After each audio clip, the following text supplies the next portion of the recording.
This week on Physio Foundations, I'm talking to Dr. Brooke Patterson from Trobe University and the Trobe Sports and Exercise Medicine Research Group. We're going to talk to her all about her background as a physiotherapist, a physiotherapy researcher, and then we're going to talk about her research into ACLs.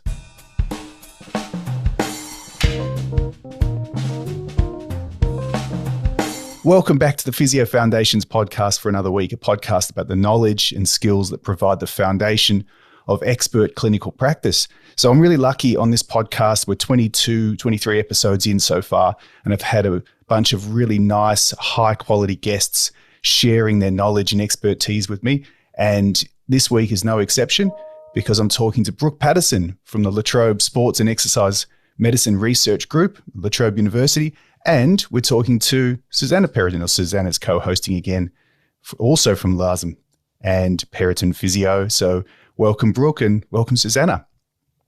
Thanks, Luke. Hi, Zuzana. Thanks for having me. You're doing a great job with the podcasts.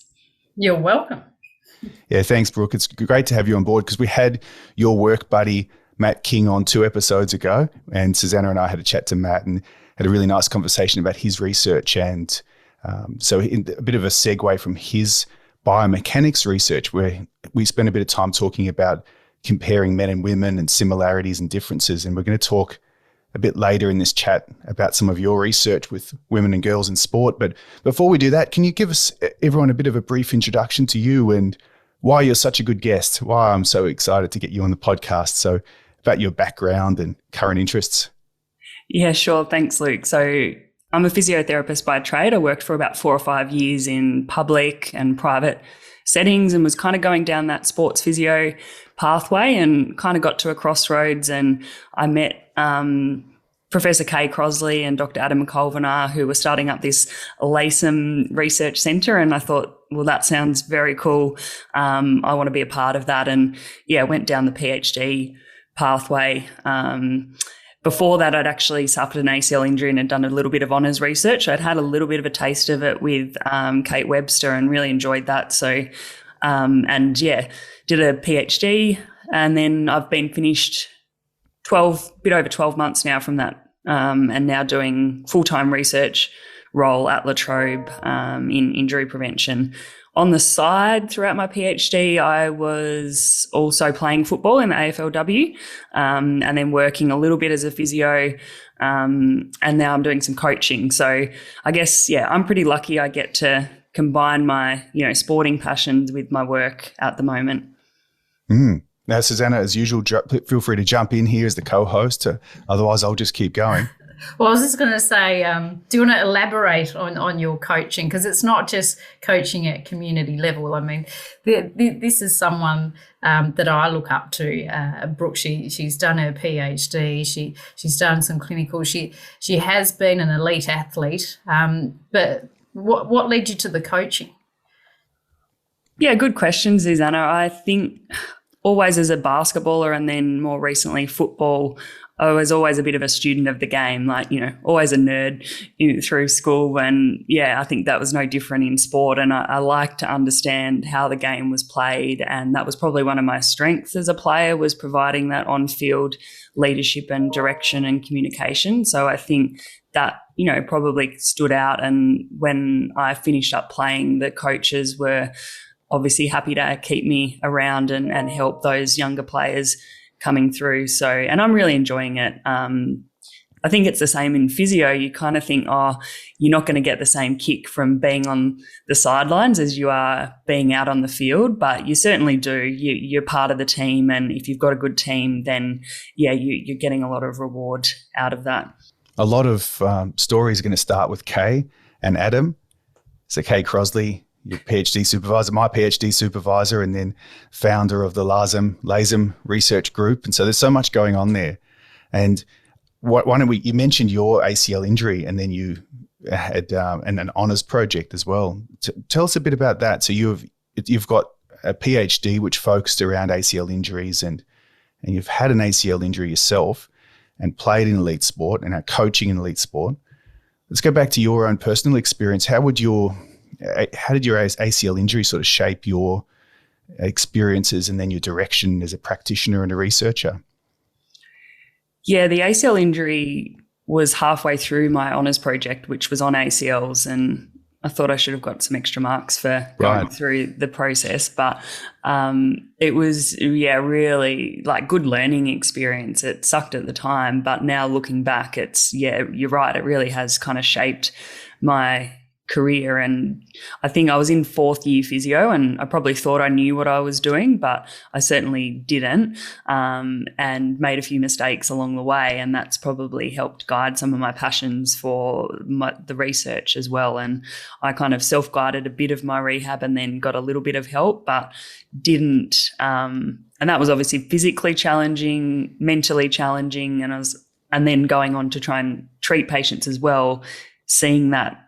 And then that kind of just drove me to want to be able to get better outcomes for people. So, and I really found at the end of my rehab experience going and participating in your study and Adam's study and doing the testing at Melbourne Uni, that was actually what kickstarted me to actually be like, oh, actually, I'm doing okay. I can get back to sport. I didn't think I was maybe, ready.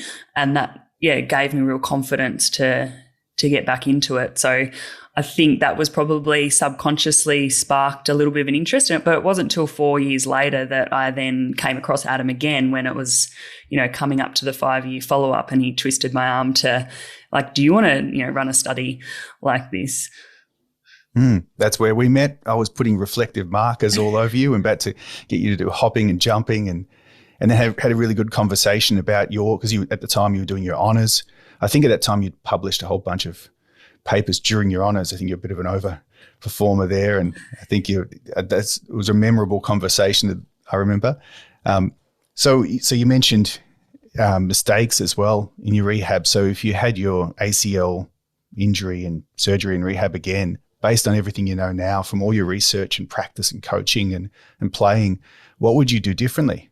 Yeah, I would definitely get more guidance. And for the physios listening in, if you ever have an injury, you should always go and see another professional and probably someone you don't know, because, just to get that feedback on where you're at and where your gaps are in your strength and your function and keep you accountable. But the biggest mistake I probably made is as soon as I was back playing basketball, I kind of stopped all the gym stuff, and which is a pretty common mistake. I think I was just, running, playing basketball, and then I ended up having like a kind of second meniscal repair came kind of, undone, and had to have that resected. So, but I think that was probably due to, not keeping up and getting those last little gains. Yeah, so having that guidance and that unbiased measurement and assessment from someone you don't know who can tell you hard things as well. And probably one of those things would have been don't stop the gym based on all the research and everything we know now.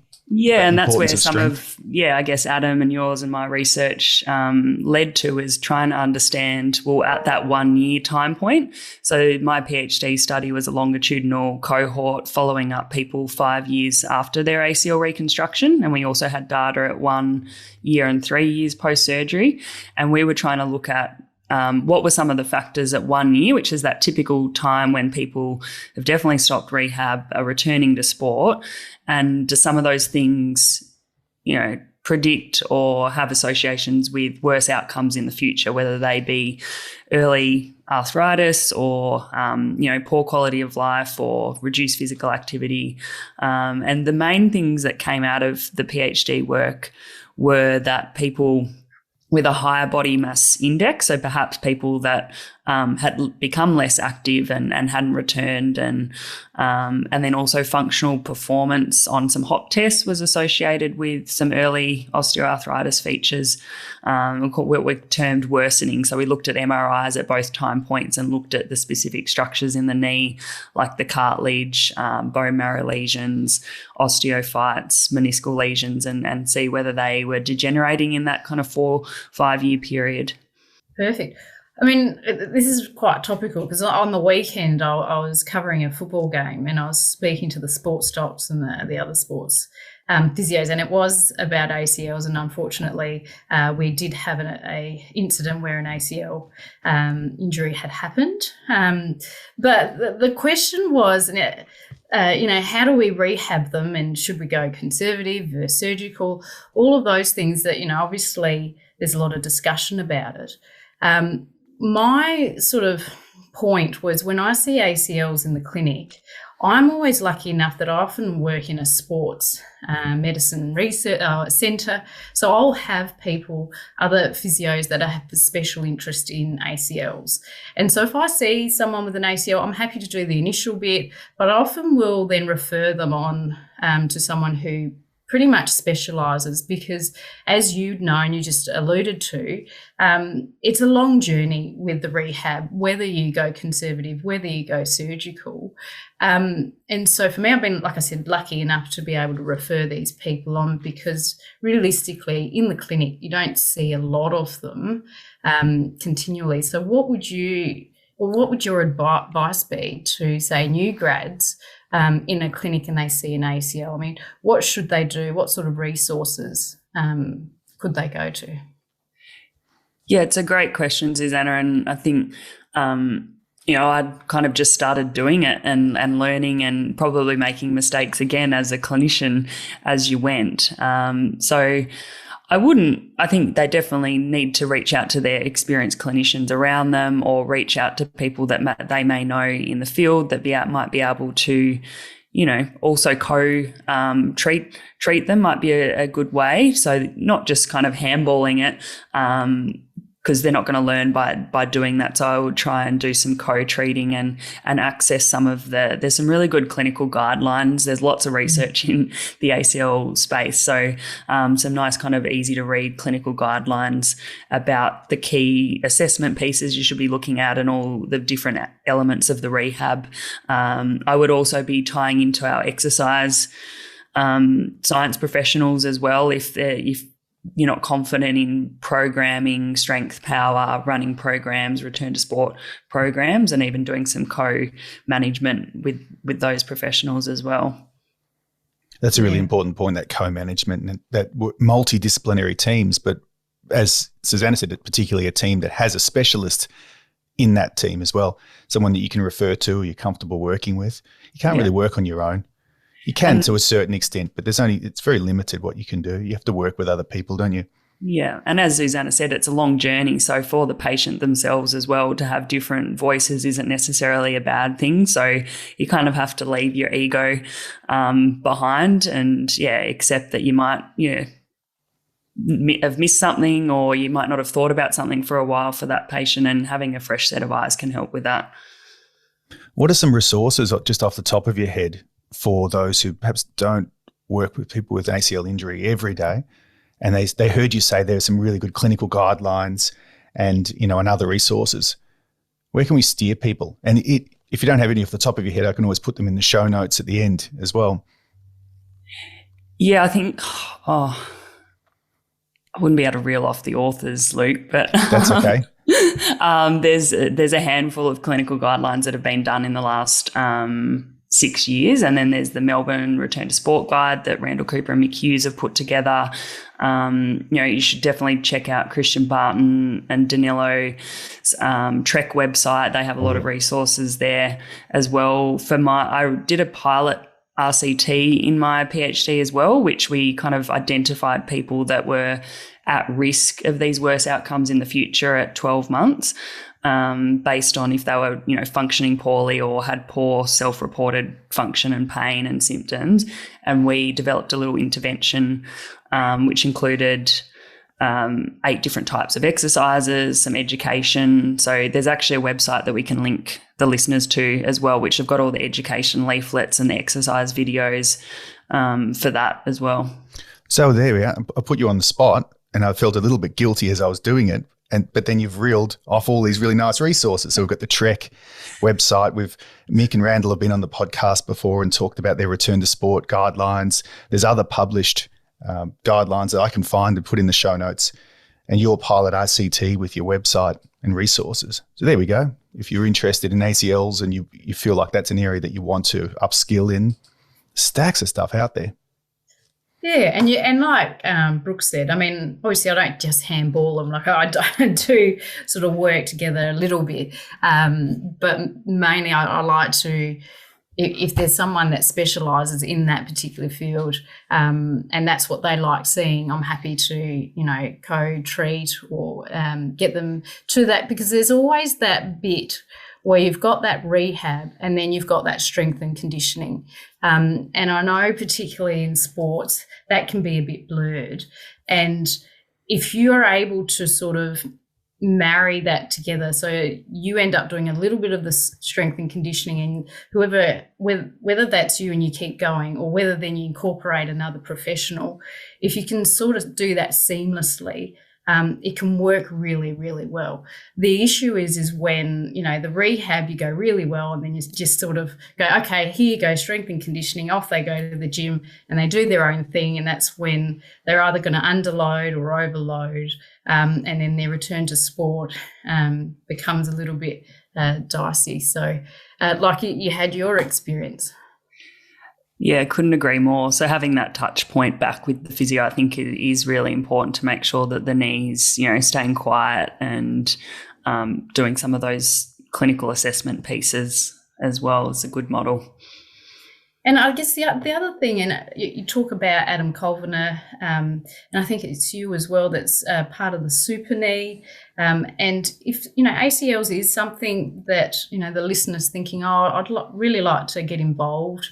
Getting involved in research can be a really good way as well, in terms of finding out if they're looking for clinicians to be involved with certain research, because you always end up, it's the same with your prep to play, educating the clinicians, and you get so much great information. The other thing is you get a stream of these particular patients. So in the clinic, you might see one or two in, say, 6 months to a year, and then you go into a part of a research group, and you're one of the clinicians, and then you get to see, one every week or so. So that's another option. What do you think, Brooke?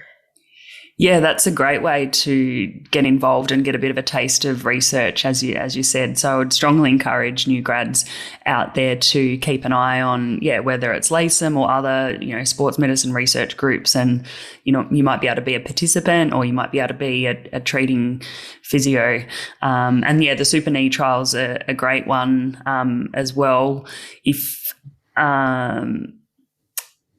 It kind of led on from my PhD work. So, how I said that, people have got worse function, and that might lead to worse outcomes, but we don't actually know yet, and there's not much research around the world, as if you actually address the function and make people stronger, does that actually slow or delay or halt the progression of arthritis and deterioration in symptoms and quality of life? So that's what Adam's super knee project is going to look at, which is really exciting. So that's Adam Colviner we mentioned before, and you do a quick Google Scholar search and you'll see plenty of research from Adam. And I'm going to put a link to all the nice resources and the trials and everything that you've said there in the show notes. So if you're listening to this on a run or a walk or in the car, don't look at the show notes. Keep doing your driving and your walking and running, but afterwards look them up, because you might as well follow up on these ideas if you're interested on them. So what about your work as a practitioner, as a physio, Brooke? So you've mentioned the importance of measuring, assessing function and considering people's structure of their knee. You mentioned really early in the conversation the mental as well as the physical contributions or problems that you can have during a knee rehab. So considering everything you know as a coach, former player, current athlete, I'm sure you're still playing sports, practitioner, researcher, all the good things you've done, where would you focus as a new grad now? What are the most important foundational knowledge and skills you think for a practitioner in the field that you're in? Oh, asking the big hitting questions, Luke. It's very broad though. You can sort of do whatever you want with it. It's sort of where do you put what skills and knowledge do you always take with you to work? You can't go to work without. I think the biggest thing with any injury, and ACLs in particular, is that end stage rehab. So as soon as the patients feel like they can do most things, even if they might still have some of those outstanding deficits, which we know from the literature, even though people are back playing sport, they do still have those deficits. It's trying to value your skills as a practitioner in terms of your education and ongoing assessment, and not necessarily feeling like you need to be giving them a million different new fancy exercises every time that they come back, and having those longer term touch points to try and help that end stage and try and help that longer term joint health as well. That it's not just, get back to running and, I'm ready to return to sport and then that's it. And then I think probably my experience as an athlete and an injured athlete a lot of the time, and now a coach, is trying to talk to those people. And it's hard when you're in private practice you don't even know who these people are, or let alone how to kind of communicate with them. So it's trying to open up that dialogue with the athlete and the coach to try and bridge that gap between, as Zuzana said, that they've finished their gym and they're ready for this. But there's a lot of steps in between, which I think is where the crucial elements do lie in terms of preventing re-injury. And I love it now because I can kind of combine my physio skills with my coaching skills. And, definitely for football and basketball, I'd have to do a bit more research for other sports, but trying to think of things that athlete needs from a re-injury perspective, but also needs from a sport-specific perspective, and trying to merge the two. So I think as a clinician, you can just ask the person in front of you, what are the things that you need to be able to do, or what are the things you are most fearful about? And it might link back to the injury mechanism as well. And even though they might want to, put on the brave face and say, no, I'm not worried about that, I've seen it in the athletes that have had those major injuries. Whether it's a subconscious thing, when they get into that situation, you can see the hesitation, or they might change the way that they do things. So you really have to keep digging and progressing towards those higher level movements and skills. What a great answer. Sounds like you're considering from a research perspective, as well as a player and a coach and a practitioner, that person's whole life. You're thinking about their health across their lifespan. You're not just thinking about getting them back to an endpoint return to sport. You're thinking about the impact of the current sport and what they're doing on the future joint health and them as a person. And that's something we, Adam and I have spoken a lot about with some of our trials is, and it's come up from clinicians as well, is do you talk about arthritis? Do you talk about all this bad stuff that might happen or might not in the future? And always the concern from clinicians is that it might cause more fear and catastrophization within the patient. But I think if you do it in the right way, it's just really important information for that person, because what we saw at 5 years when a lot of these patients were coming back is when they started to get maybe some symptoms, lifestyle might have changed, they've dropped off exercise and they didn't know what to do, or they weren't expecting it and they didn't see anyone. And then, a couple of years go on and it deteriorates. So arming them before they leave you is going to help them down the track. And that's a perfect thing to do. And I'll often do that, particularly with sports injuries that are quite severe or more sort of your chronic long terms. I'll often give patients something that they can assess, and I'll get them to assess it all the time. So whether that's hip range of motion, knee range of motion, something like knee to wall for the ankle, and I'll get them to assess it every day. And that way they will know what their ankle, knee, hip, you might do a shoulder, like a push-up or something. But if they do it every day, then they'll know the subtleties of when it's starting to not feel so good. And then they have the opportunity to see if they can improve it by some simple exercises, stretches, and then reassess and see if that has improved it. And if it's improved it, great. But if it hasn't improved it, then they know that when they're playing sport or they're going to training, they know they need to sort of back off a little bit. And then the other thing that I tell them is, if you can't settle this down yourself within a week, that's the time to go and see me again or see someone. So exactly what you're saying. So letting them know that flare-ups of injuries is normal, especially when, you're feeling good, you tend to sometimes overdo it, and just knowing what to do.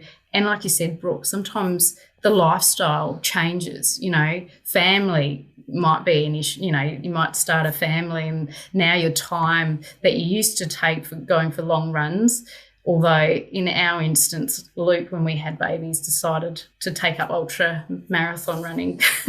I was going to say, not in your household. You make the kids run laps of marathons around your house. Henry ran 6Ks with me last night. What's that in miles for our North American friends? Yeah. Don't know.